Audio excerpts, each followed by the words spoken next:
My name's Jake and welcome to my YouTube channel.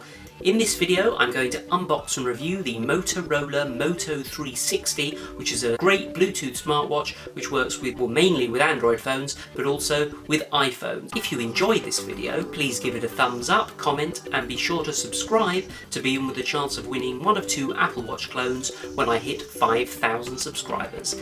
Let's get on with the unboxing. So this is actually the first generation Moto 360. There is a newer version out now, but this older version still costs at least £150. I've seen it for as much as £250. But I bought this one used from Amazon for £63 including shipping. So this is used and we'll see exactly how used it is in a minute.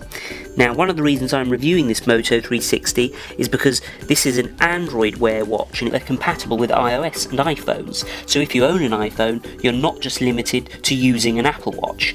Now, the functionality is slightly reduced if you use an Android Wear watch with an iPhone, and we'll see precisely how. Right, let's open the box and see what you get inside. So we've got the watch, which I've kind of poorly restuck the screen protector onto, so we'll take that off. We've got a manual. Now these instructions are actually humorously simple. So it tells you how to turn the watch on. Then it basically says download and install the Android Wear app, open the Android Wear app, charge your watch. That's it.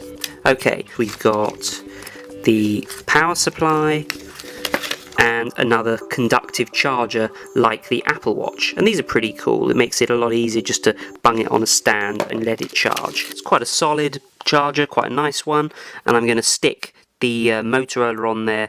Now it can actually go on there both ways round, but obviously it makes more sense to have the sort of crown button at the top there. So if I stick that on like that, we get this charging screen. Now I found it doesn't take that long to charge, maybe sort of an hour, and really that's pretty good because the battery life on this isn't fantastic. The most I've got out of it is a kind of a day and a half not doing anything on it. Certainly for wearing for one day and checking and reviewing text messages and notifications and the weather and stuff, it's going to be enough for you. So the watch comes on a little bit of black sponge. Well, that's not that impressive, is it? It's got a leather strap, which on the box they actually describe as the black Horween leather band. Okay, this looks a lot like the K88H. Okay, so they're similar looking. This is the K88H on the right here. They've both got bits missing at the bottom of the screen. They're black and a similar thickness. So let's keep looking at the Moto 360. So the watch itself is in pretty good condition. There's a few hairline scratches on the screen. The surround is in pretty good condition as well. The strap probably shows the most wear. On the back of the watch you can see a heart rate monitor and there are a few scratches on the back there. So it's not in terrible condition. On the side of the watch we have a button. We've got this black stainless steel surround, glass watch face. Okay, I think it's time to turn this watch on. You do that by holding the button on the side there.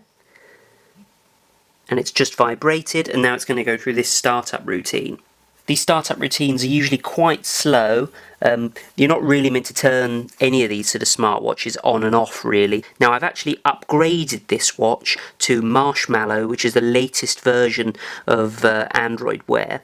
Now, that was quite an interesting process, actually, because I did it through the iPhone, and for some reason, transferring data from the iPhone to this watch via Bluetooth is an incredibly slow process. And not only that, but it drains the battery on the watch as well. Very quickly, it went from sort of 90% to 0%, downloading about a quarter of the operating system. And then when I put it on charge, it would charge up to about 10% and then switch on again and then start downloading and then deplete the battery and then start the process all over again. And it actually took about 9 hours to download the update and then install it. Quite a few people seem to be reporting the same thing. So at least it's done now anyway, but I'm not looking forward to the next update, let's put it that way. So you can see that the watch had actually turned on there, and you can see the watch face. It's just the date and time. There's also a cloud with a line through it, which I think means it's not connected to my iPhone properly. So I'm just going to connect it now. Now I will show you the Android Wear app that works on iPhones shortly, but I'd just like to show you the range of watch faces that you can have on this watch. We can change them either from the watch itself or using the app. And the cool thing is, actually, when I change them on the app, they just change instantly on the watch and it turns on. We've got this one. This is really cool, isn't it? We've got this one, which I quite like. We've got this one. This one. There's quite a few, aren't there? Am I going to go through them all? I mean, needless to say that there's kind of something for everybody on here. These are all the ones actually that you can access from the watch, but there's also a button on the application which says get more watch faces. If you did want to change the watch faces on the watch, you tap the screen like that and then you can choose whichever one you want. Now the watch faces are customizable to some extent, so if I click on that again and then click this kind of cog button down here, I promise you it's much easier to use when it's on your wrist than when it's on this stand. So you can change the background accent, which I guess is just like a colour palette. Yeah, you can. I think we'll have a green one.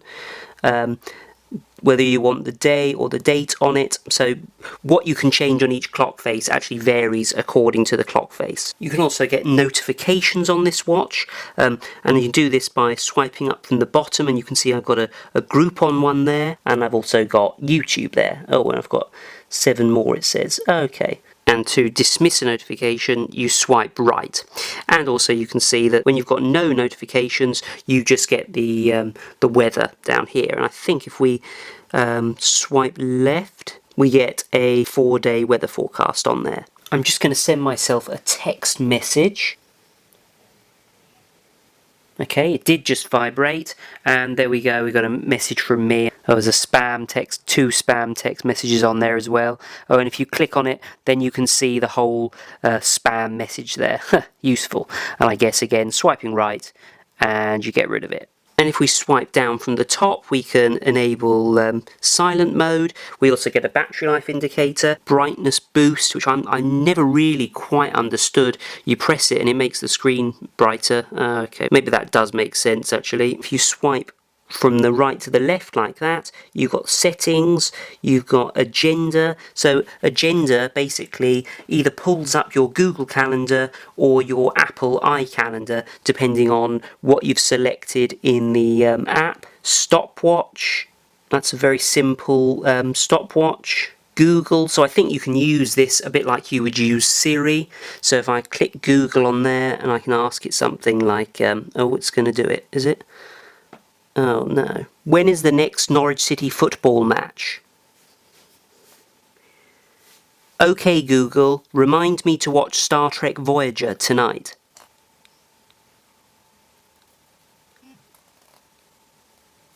So that's pretty useful. Do you know what, this timeout is driving me around the bend. I hope you can change that in the settings. I couldn't find a timeout option, but I found an always on option on the app, which is kind of not what you want, is it? But never mind. In the settings, you can change a whole host of things, but to be honest, you're going to be setting these according to the battery on this watch. So screen brightness, which you're probably going to have on low. Gestures, so this is when you turn the watch towards yourself and it'll turn on. Well, people usually have that off apparently to save battery.